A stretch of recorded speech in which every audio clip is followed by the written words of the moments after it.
This video is to show how to transfer toon information in Maya, so the toon shading, over to a texture that can be used in any 3D application. So instead of it rendering in Maya, we can then bring it into 3D Studio Max, we can bring it into ZBrush, you can bring it into a game. It doesn't really matter because it lives on texture. It doesn't live in Maya anymore. Okay, so I'll show you how this works on a really simple example. First off, polygons. Let's make a big, huge globe in Maya. 6 on the keyboard. Make sure you're inside the globe. Let's go to rendering, make an ambient light source. That's this one. Just gonna put the ambient light source over here so I don't click on it all the time. Let's make a polygon object. Now, this object represents your object. It could be anything from a sword to a TV to anything. The fact of the matter is, I just want to make this a very quick example. So all I'm doing is extruding this in and out, giving it a lot of surface change. So now I have a convex surface and a concave surface on the same object. Alright, so this needs new UVs now, and I'm just going to go into polygons, create UVs, automatic mapping. Now I should take the time to make really good UVs, but they'll work for right now. So this object represents yours. Your object should have good UVs. Okay, there we go. Let's go to Toon. Under Toon, we'll just give this the solid color. And then also we're going to give it an outline. The outline can be addressed over here to any line width whatsoever. And the color of the object doesn't matter. I want to keep it white actually because I want it to be universal. Okay, next. So if you look under Outliner, you're going to find that if you click here, this button, you're going to be able to get to the Paint Effects toon. So the toon outline right now is Paint Effects. What I'm going to do is take and convert it over to polygons. So modify, convert, oops, this one's kind of hard to get to, there we go. Paint Effects to polygons. Okay, now if you page down, click on the main, you're going to be able to edit, delete by type, history. That will allow you to get rid of the paint effects. Now it's actually an object. These are mesh. These are polygons. Okay. All right. Now take your cube, duplicate it. Shift D to duplicate. Take this one, the main, hold Control, click the cube, and then mesh, combine it. Okay, so essentially what you have here now, well, besides a hot mess, is you have the low and you have a high. The high has all these lines, the edges, everything attached to it, these new polygons. So I'm going to rename this to make it a lot easier. This is going to be my high mesh. And this one is going to be my low mesh.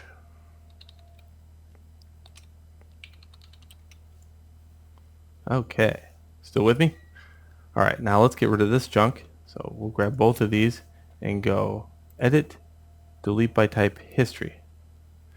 Modify, Freeze Transformations. This puts them exactly world space on top of each other and gives them this exact same center. Alright, next we're going to go into rendering and go into transfer maps. I'll just reset everything here just to make it so I have the same setting as you. I'll take my low, that's my target mesh, and add it.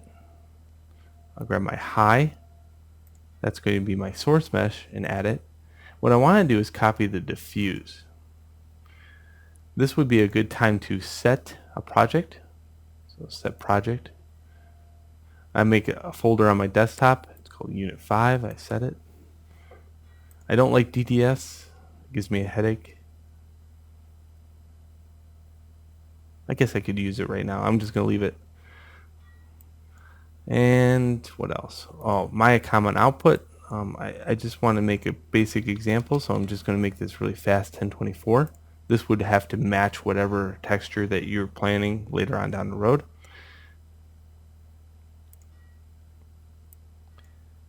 And that's it. Let's go to the low mesh, and we're going to make it just a little bit smaller, just a tiny bit smaller,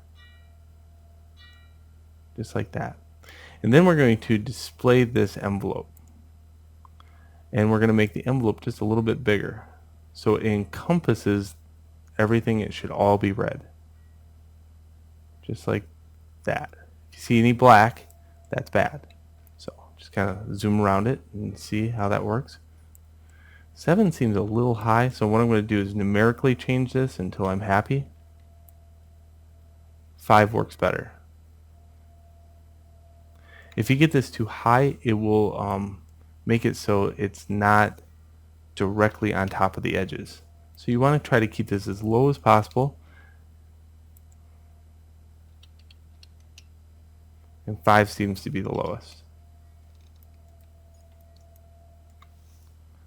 Okay, so we're now ready. I would save this scene before you do this.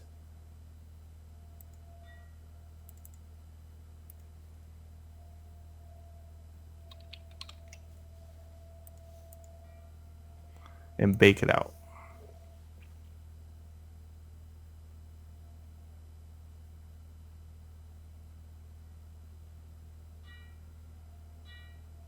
Okay, so we have our low object here and our high object. Our high object, let's put that on a layer and hide it. Here's my low object. You'll see the low object actually has the edges in their texture. If we went into the UVs of it, you'll see that here's the line, the edge of the actual UVs and in. So some of these things you might have to touch up, like the very corner. What I did effectively though is if I went to go edit this in a third-party application like Photoshop, let's go to Hypershade. Let's go to right-click Edit. I'll update this. And if I took, like, let's say any kind of color map on the internet, anything, it doesn't really matter. In fact, I just got this rust. Here, I'll type in rust again on my other monitor. And get to something that is rusty. 12. That's better. So I'm going to copy this and paste it in here. You're going to see rust appear.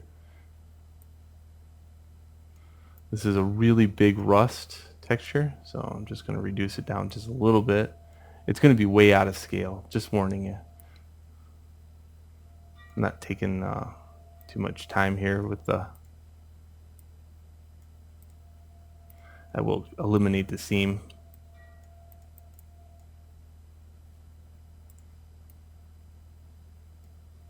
Okay. So if we put this on top by double clicking, adding it to the top layer and changing it to multiply, you're going to find out it just reduces that texture down by whatever line width you had set.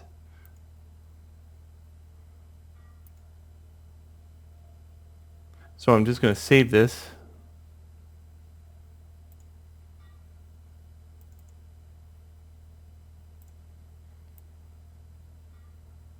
I saved it as a TIFF. I don't want any layers and I don't want any alpha channels. Okay. You ever get one of those tutorials that you're just wanting to make it fast, but the computer just happens to fight you? I'm going to use TGA because it doesn't suck. Okay.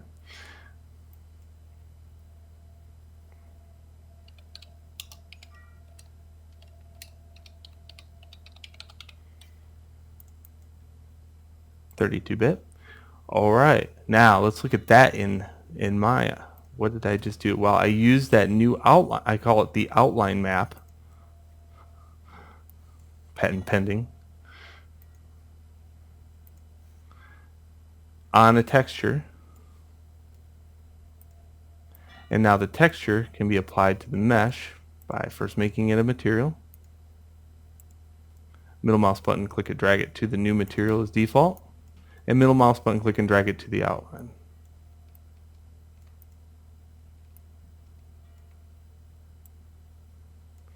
I think the conversion of DDS hosed it a little bit, so let's kind of look at that.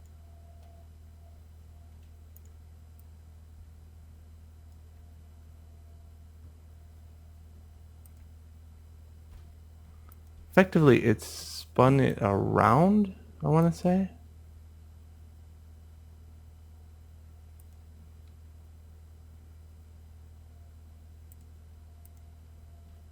Oh, I know what I did. Haha. I saved the wrong one.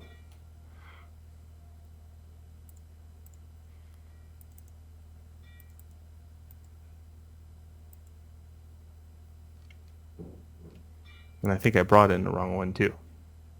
Yes, I did. I brought in the wrong one.